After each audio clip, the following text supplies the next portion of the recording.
मानर ठहरेगा जिसने चट्टान पर अपना घर बनाया।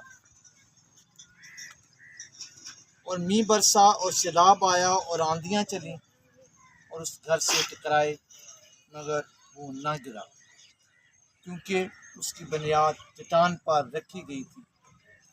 लेकिन जो कोई मेरी ये बातें सुनता है और उन पर अमल नहीं करता, वो उस बेवकूफ़ आदमी की मानद ठहरेगा जिसने अपना घर रेत पर बनाया।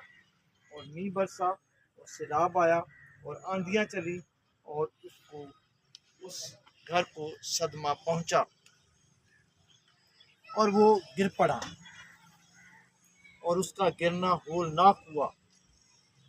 और ऐसा हुआ कि जब यीशु ये बातें ख़त्म कर चुका तो हजूम उसकी तालीम से हैरान हुआ, क्योंकि वो उनके फ़कीयों की तरह नहीं बल्कि सहबे इख्तियार की तरह तालीम देता था।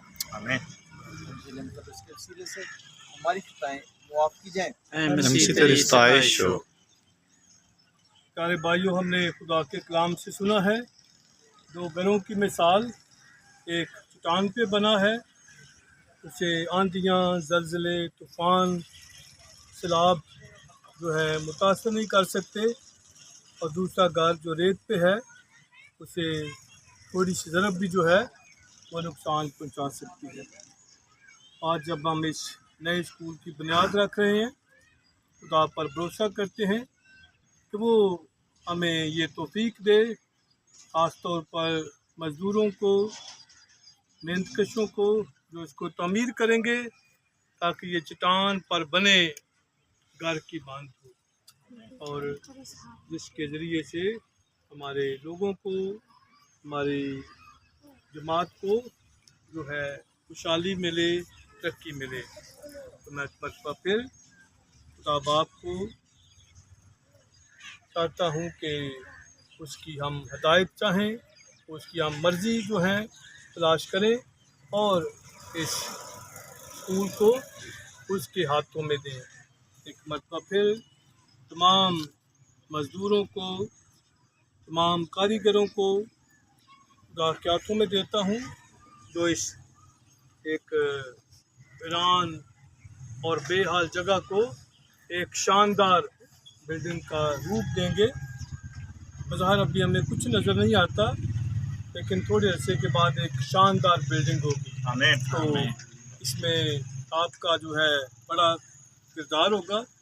इसलिए मैं चाहता हूँ कि दिलजमी के साथ काम करें, ईमानदारी के साथ काम करें, ताकि वाकया ही ये शानदार हो। और फिर क्योंकि ये किसी शख्सी तरक्की के लिए या शख्सी नाम के लिए नहीं, बल्कि खुदा के नाम के लिए, खुदा के जलाल के लिए और जमात की तरक्की के लिए है। इसलिए हमने और संजीदगी के साथ इस काम को आगे बढ़ाना है। तो अभी हम सब जो हैं उस दुआ में शामिल होंगे जो हमारे खुदा ने हमें सिखाई है। हमारे बाप जो आसमान पर है, तेरा नाम पाक माना जाए, तेरी बादशाही आए, तेरी मर्जी जैसे आसमान पर पूरी होती है ज़मीन पर भी हो।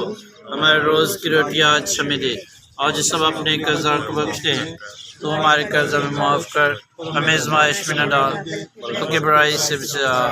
आमीन। और फजल खुदावंद तेरे साथ है, तो तुम्हें मुबारक है, मुबारक है तेरे पेट का फल यीशु। मुकद्दसा मरियम खुदा की माँ, हम गुनहगारों के वास्ते दुआ कर, अब हमारी मौत के वक्त आमीन। हमारे वास्ते हमारे वास्ते दुआ करो। हम दुआ करें। हमारे खालिक और मालिक खुदा, हम इस मंसूबा को तेरे हाथों में देते हैं। तो स्कूल पर अपनी बरकतों दे, ताकि ये बहुतों के लिए सीखने और ज़िंदगी को छूने और तब्दील होने का वसीला बने। हम ये सब कुछ मांगते हैं मसीह खुदावंद के वसीले से। आमीन।